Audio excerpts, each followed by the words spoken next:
পূর্ণ উদ্যমে বন মহোৎসব সপ্তাহ শুরু হয়ে গেছে। তো বিভিন্ন জায়গায় যে গাছ দিচ্ছে সেটা নিয়ে আমি আগের এপিসোডে আপনাদের সঙ্গে শেয়ার করেছি। বন্ধুরা, আপনারা কারা কারা গাছ সেখান থেকে সংগ্রহ করেছেন কমেন্টসে আমাকে অবশ্যই জানাবে। Hello friends, welcome to Madhu's dream garden.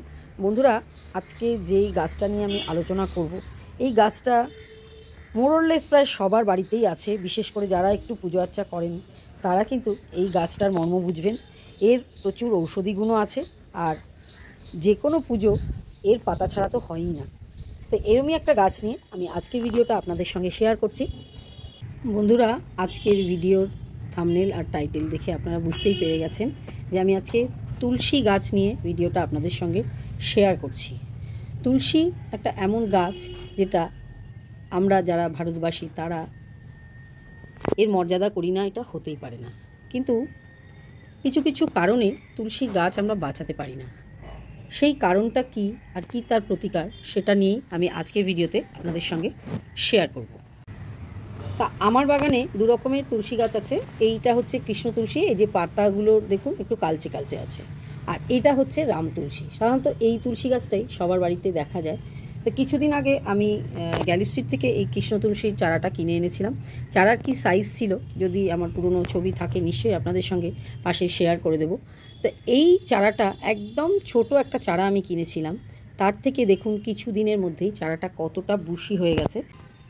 চারাটা কিন্তু এমনি এমনি এতটা বুশি হয়নি, এটা একটা বিশেষ টেকনিকের মাধ্যমে আমি চারাটাকে এইরকম ঝাঁকড়া করেছি, এবং এই একইভাবে আমি আমার সমস্ত তুলসী গাছের চারাগুলোকে একদম ঝাঁকড়া করে ফেলি। ম্যাক্সিমাম সময় দেখা যায় কি, তুলসী গাছ আপনারা বাজার থেকে কিনে আনেন, সেইটা এরকম লম্বা হয়ে একটা ঢ্যাঙা লম্বা একটা কাঠিতে পরিণত হয়।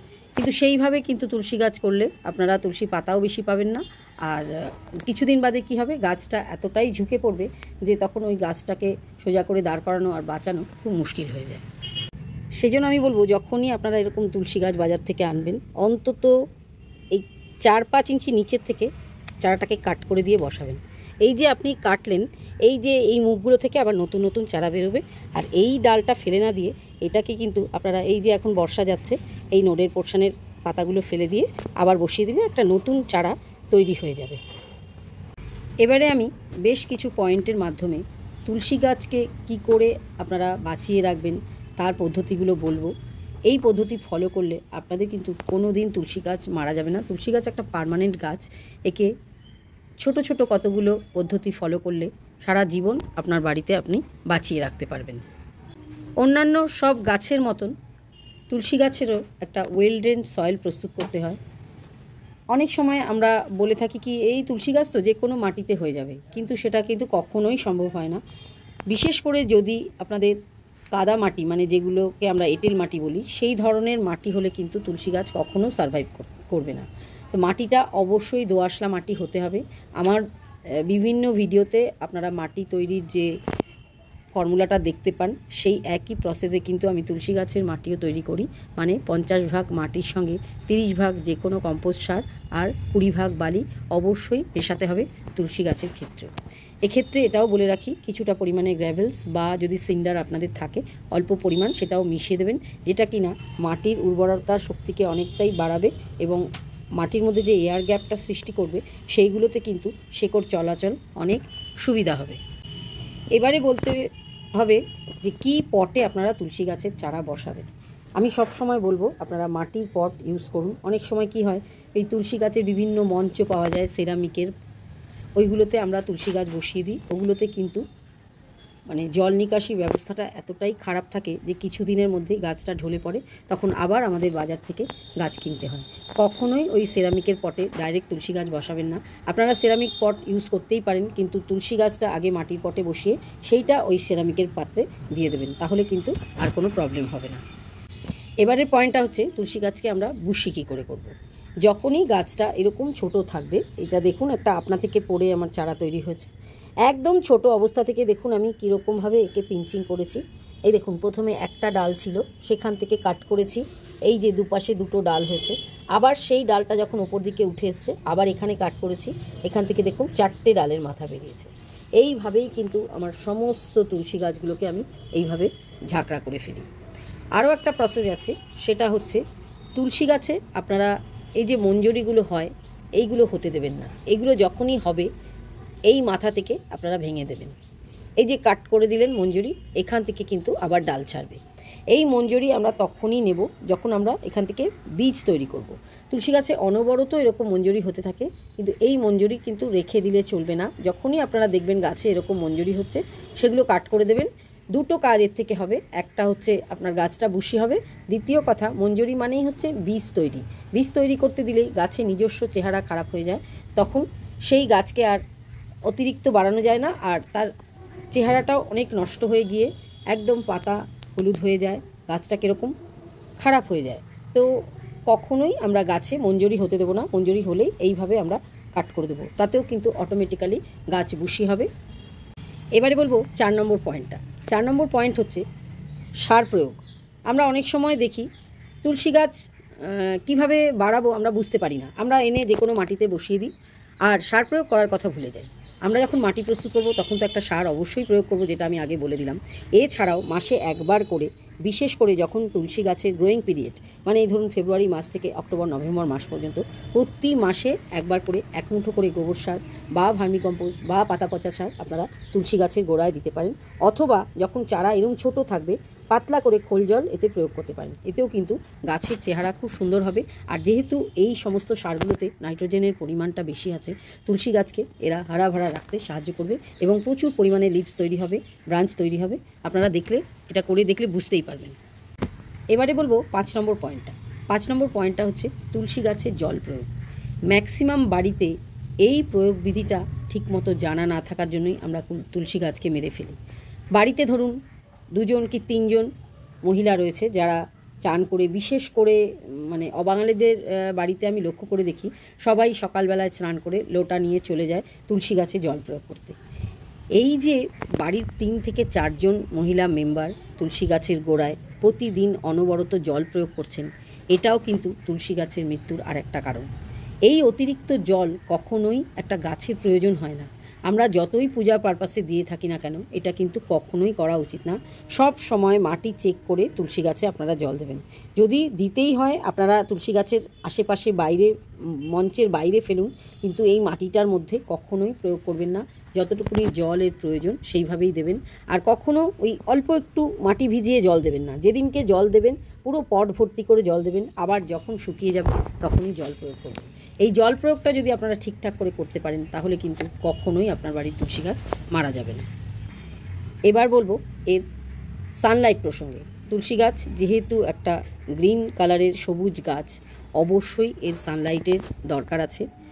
আপনার বাগানের যেখানে সকালে অন্তত 3-4 ঘন্টা রোদ পড়ে সেইখানে আপনার তুলসী গাছকে প্রতিস্থাপন করুন। বিশেষ করে আমাদের যেটা বলা হয় ঈশান কোণে তুলসী গাছ রাখলে ভালো হয়। তো সেই রকম যদি কোনো কর্নার আপনার বাড়িতে থাকে অবশ্যই সেখানে তুলসী গাছটা প্রতিস্থাপন করবেন। এবারের পয়েন্টটা হচ্ছে তুলসী গাছে পোকার আক্রমণ। অবশ্যই এর মধ্যে মাকড়ের আক্রমণ হয়, মিলিবাগের আক্রমণ হয়। তো আপনারা কি করবেন, পোকা ধরার আগে নিয়মিত যদি প্রতি সপ্তাহে নিম অয়েল স্প্রে করেন তাহলে কিন্তু আপনাদের তুলসী গাছে পোকার আক্রমণ হবে না।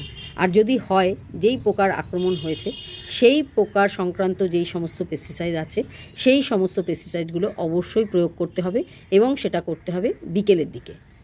এবার পেস্টিসাইড প্রসঙ্গ বলতে গেলেই চলে আসে ফাঙ্গিসাইড প্রসঙ্গে। তুলসী গাছে খুব একটা ফাঙ্গাস অ্যাটাক হয় না, তবুও আমি বলবো অতিরিক্ত বর্ষা যদি তুলসী গাছ ভিজে যায় তো সেই ক্ষেত্রে যখন আবার তারপরে 2-3 দিন রোদ উঠবে, মাসে 1 থেকে 2 বার ফাঙ্গিসাইড কিন্তু এর মধ্যে অবশ্যই দিয়ে দেবেন, তাহলে আর কোনো সমস্যা হবে না।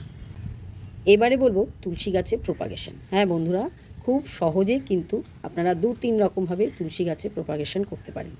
এক তো আমি যে একটু আগে দেখালাম এই যে মঞ্জরি, এই মঞ্জরি যখন পেকে কালো হয়ে যাবে তখন কিন্তু সেগুলো মাটিতে ছড়িয়ে দিলে খুব অনায়াসে তুলসী গাছ সেখান থেকে তৈরি হয়ে যায়।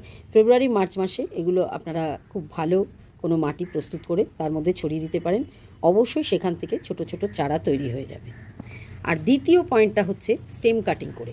এই বর্ষার সময় এই যে ডালগুলো আছে, যেরকমভাবে আমরা চন্দ্রমল্লিকা বা নয়নতারার কাটিং করে আপনাদের দেখিয়েছি, ওই একই পদ্ধতিতে এখান থেকে ডাল কেটে এই নিচের নোট পোর্শন থেকে 1-2 পাতা খুলে নিয়ে আপনারা যদি বালির মধ্যে প্রতিস্থাপন করেন বা বেলে দোআঁশ মাটিতে প্রতিস্থাপন করেন, কিছুদিনের মধ্যেই কিন্তু তুলসীর চারা আপনার রেডি হয়ে যাবে। আর 3 নম্বর প্রসেসটা হচ্ছে আপনার বাগানের আশেপাশে কোথাও না কোথাও কোনো পটে দেখবেন তুলসীর চারা গজিয়ে গেছে। এই দেখুন আপনার এই অ্যাডেনিয়ামের গাছটার পাশ দিয়ে একটা তুলসীর চারা বেরিয়েছে। এই চারাটা কিন্তু খুব অনায়াসে আপনারা কোনো উপযুক্ত ছোট পটে প্রতিস্থাপন করে দিলে গাছ তৈরি হয়ে যাবে। এরকমই আরও চারা দেখাচ্ছি আপনাদের। এই দেখুন আমার এই কলিয়াস গাছের পাশ দিয়ে একটা তুলসীর চারা বেরিয়েছে। এরকমই সারা বাগান খুঁজলে আপনারা ওই যে মঞ্জরিগুলো থাকে ওগুলো ছড়িয়ে ছড়িয়ে গিয়ে অনেক চারা আপনারা পেয়ে যাবেন।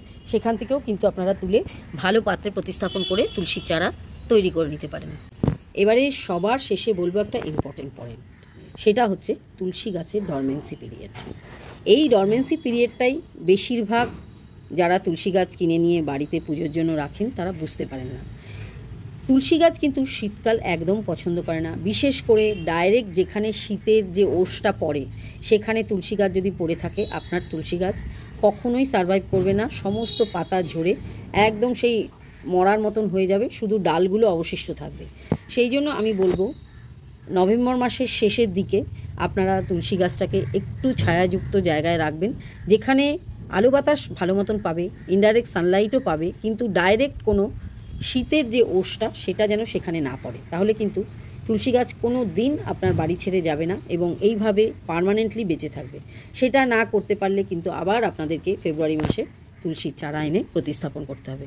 তাহলে এই যে ডরমেন্সি পিরিয়ডটা, সেই পিরিয়ডে কিন্তু তুলসী গাছের একটু বিশেষ করে দেখভাল করতে হয়। এই সময় আপনাদের ফাঙ্গিসাইড, পেস্টিসাইডও প্রয়োগ করতে হয়, কারণ গাছ যখনই জীর্ণ হয়ে যায় তখনই তাতে পোকা মাকড় ফাঙ্গাসের উৎপাত হয়। সেটা যদি একটু লক্ষ্য রাখতে পারেন তাহলে কিন্তু তুলসী গাছ আপনার বাগান ছেড়ে কখনোই যাবে না, খুব সুন্দরভাবে বছরের পর বছর বেঁচে থাকবে। তো বন্ধুরা, আমি বলবো প্রত্যেকের বাড়িতে একটা করে তুলসী গাছ আপনারা রাখুন। ঈদের পক্ষে যাদের বাগানে ব্যালকনি আছে তারাও কিন্তু সকালের রোদ যেখানে পাবেন সেখানে তুলসী গাছটাকে প্রতিস্থাপন করবেন। অবশ্যই খুব সুন্দরভাবে গাছটা বেঁচে থাকবে। শুধুমাত্র পুজো নয়, বিভিন্ন রকম ঔষধি গুণ সম্পন্ন এই গাছটা কিন্তু বাড়িতে রাখা খুবই শুভ।